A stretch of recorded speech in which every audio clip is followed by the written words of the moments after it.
오늘 말씀은 창세기 34장 18절에서 31절입니다. 키워드는 복수, 심판하시는 하나님, 십자가에 나타난 공의입니다. 그들의 말을 하물과 그의 아들 세겜이 좋게 여김으로 이 소년이 그 일 행하기를 지체하지 아니하였으니 그가 야곱의 딸을 사랑함이며 그는 그의 아버지 집에서 가장 존귀하였더라. 하몰과 그의 아들 세겜이 그들의 성읍 문에 이르러 그들의 성읍 사람들에게 말하여 이르되 이 사람들은 우리와 친목하고 이 땅은 넓어 그들을 용납할 만하니 그들이 여기서 거주하며 매매하게 하고 우리가 그들의 딸들을 아내로 데려오고 우리 딸들도 그들에게 주자. 그러나 우리 중에 모든 남자가 그들이 할례를 받음같이 할례를 받아야 그 사람들이 우리와 함께 거주하여 한 민족 되기를 허락할 것이라. 그러면 그들의 가축과 재산과 그들의 모든 짐승이 우리의 소유가 되지 않겠느냐. 다만 그들의 말대로 하자. 그러면 그들이 우리와 함께 거주하리라. 성문으로 출입하는 모든 자가 하물과 그의 아들 세겜의 말을 듣고 성문으로 출입하는 그 모든 남자가 할례를 받으니라. 제3일에 아직 그들이 아파할 때에 야곱의 두 아들 디나의 오라버니 시므온과 레위가 각기 칼을 가지고 가서 몰래 그 성읍을 기습하여 그 모든 남자를 죽이고 칼로 하물과 그의 아들 세겜을 죽이고 디나를 세겜의 집에서 데려오고 야곱의 여러 아들이 그 시체 있는 성읍으로 가서 노략하였으니 이는 그들이 그들의 누이를 더럽힌 까닭이라. 그들이 양과 소와 나귀와 그 성읍에 있는 것과 그 들에 있는 것과 그들의 모든 재물을 빼앗으며 그들의 자녀와 그들의 아내들을 사로잡고 집 속의 물건을 다 노략한지라. 야곱이 시몬과 레위에게 이르되 너희가 내게 화를 끼쳐 나로 하여금 이 땅의 주민 곧 가나안 족속과 브리스 족속에게 악취를 내게 하였도다. 나는 수가 적은즉 그들이 모여 나를 치고 나를 죽이리니 그러면 나와 내 집이 멸망하리라. 그들이 이르되 그가 우리 누이를 창녀같이 대우함이 옳으니이까. 아멘. 야곱의 아들들의 제안을 하몰과 세겜이 듣고 만족스럽게 여기며 수락합니다. 하몰은 야곱 족속을 흡수할 것을 기대하며 손해볼 것 없는 장사라고 생각합니다. 하몰과 세겜이 성으로 돌아와 성문에서 사람들을 설득합니다. 야곱의 아들들이 했던 제안을 전하면서 하는 말입니다. 23절입니다. 그러면 그들의 가축과 재산과 그들의 모든 짐승이 우리 소유가 되지 않겠느냐. 다만 그들의 말대로 하자. 그러면 그들이 우리와 함께 거주하리라. 이게 하몰의 마음속에 있는 꿍꿍이입니다. 세겜 사람들이 들으니 마다할 이유가 없습니다. 믿음도 없고 하나님도 모르나 족장의 결혼을 위한 조금 번거로운 절차로 생각하고 과감하게 온성의 모든 남자가 할례를 행합니다. 3일이 지납니다. 야곱의 아들들은 할례를 해보았기 때문에 그 정도 시간이 되면 어떤 상태인지 잘 알고 있었습니다. 시므온과 레위가 성을 습격하여 거동이 불편한 그들을 모두 죽입니다. 그리고 갇혀있던 동생 디나를 데려옵니다. 시므온과 레위는 모두 레아에게서 난 아들로 디나의 친오빠였습니다. 그들의 분노가 더했음은 말할 것 없습니다. 그런데 이들은 복수 이상의 일을 하였습니다. 하몰과 세겜을 죽인 것은 물론 그 성의 남자들을 다 죽였고 모든 재물을 빼앗았고 그 자녀와 아내들도 사로잡았습니다. 대대적인 학살을 벌이고 강도처럼 재물을 약탈했습니다. 한편 야곱은 시므온과 레위를 책망합니다. 그동안 아무 말도 하지 않던 야곱이 입을 엽니다. 시므온과 레위를 책망하는 이유는 분명합니다.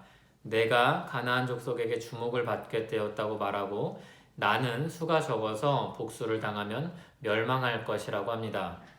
야곱은 세겜에 머무는 동안 신앙이 정체되었던 것 같습니다. 어쩌면 침체기에 빠져 있었는지도 모릅니다. 시므온과 레위는 야곱의 말로 인하여 분노합니다. 그가 우리 누이를 창녀같이 대우함이 옳으니까. 그렇게 지혜로워 보이던 야곱의 현실이 적잖이 비참합니다. 꾀가 많고 머리가 잘 굴러갔지만 믿음의 길을 떠나 있는 야곱은 삶의 굴곡이 심합니다. 가정이 파탄나지 않은 것이 기적입니다. 야곱이 베델로 가지 않고 세겜에 머물렀을 때 얻은 열매는 아주 쓰고도 썼습니다. 하나님은 말씀하신 대로 야곱이 어디로 가든지 함께 하시며 그를 인도하십니다. 그러나 때로는 스스로의 경험을 통해 깨닫게도 하십니다. 내일 본문을 보면 하나님은 그렇게 피로 얼룩진 야곱의 인생을 찾아오시고 이끌어 가십니다. 하지만 오늘은 아주 가슴 아픈 현실을 경험합니다. 분노와 폭력은 마음을 병들게 합니다. 시몬과 레위의 분노에 공감하지 않을 사람은 아무도 없을 것입니다. 죄악에 빠진 세상에 살면서 우리 마음은 끊임없는 불의와 고통을 경험합니다. 그러나 동시에 정의를 위한 폭력이 정당한지 물어야 합니다. 우리가 기본적으로 가져야 할 생각과 마음가짐은 무엇일까요? 우리는 심판하시는 하나님 앞에서 살아야 합니다. 하나님은 세상을 아름답게 창조하셨지만 사람이 타락한 결과로 고통과 슬픔이 시작되었습니다. 그럼에도 하나님은 이 세상을 공의로 다스리십니다. 모든 불의를 마지막 심판 때로 미뤄두지 않습니다. 진실로 땅에서 심판하시는 하나님이 계심을 믿어야 합니다. 로마서 12장 19절은 신명기 말씀을 인용하여 말합니다. 내 사랑하는 자들아 너희가 친히 원수를 갚지 말고 하나님의 진노하심에 맡기라. 기록되었을 때 원수 갚는 것이 내게 있으니 내가 갚으리라고 주께서 말씀하시니라. 하나님의 심판 주권을 믿는 만큼 우리는 불만과 걱정에서 자유로워질 수 있습니다. 하나님은 공의로 세상을 다스리시며 자기 백성을 돌보시는 하나님입니다. 한편 우리는 하나님이 세우신 질서를 활용해야 합니다. 불완전하고 때로는 불의하기도 하지만 세상의 법의 테두리에서 잘못에 대한 대가를 치르게 해야 합니다. 그 역시 하나님이 다스리시는 방법 중에 하나입니다. 법의 테두리를 빠져나가는 미꾸라지들은 하나님께서 잡으실 것입니다. 누구도 건드릴 수 없는 사람일수록 더욱 하나님의 진노에 가까울 것입니다. 물론 이런 생각과 행동은 시원한 액션을 가미한 복수극에 익숙한 우리에게 자기 부인과 같은 일일 것입니다. 사실 우리가 바라는 것은 내가 원하는 때, 내가 원하는 만큼의 복수입니다. 하나님은 그리스도께서 달리신 십자가에서 공의로우심을 생생하게 나타내셨습니다. 죄를 간과하지 않으시는 분임을 우리에게 분명하게 보이셨습니다. 예수님에게 내린 하나님의 진노는 철저하게 심판하시는 하나님임을 그리고 그렇게 심판하실 하나님을 보여줍니다. 성경은 그 하나님께 우리 아픔과 고통을 토로하고 우리 억울함을 그분께 맡기라고 말씀합니다. 주께 맡기는 삶은 우리 계획을 하나님께 아뢰고 좋은 결실을 맺기 바라는 것, 그것이 전부가 아닙니다. 주를 닮은 마음은 조용하고 친절하고 피해주지 않고 사는 그런 시민의 교양 정도가 아닙니다. 때로는 이를 악물고 주님의 공의를 구하며 기다리고 기다리는 인내의 삶이며 그런 마음이기도 합니다. 기도하겠습니다. 하나님, 속 시원하지 않은 순간이 적지 않습니다. 분노가 치밀어 오르기도 하고 때로는 죄를 짓기도 합니다.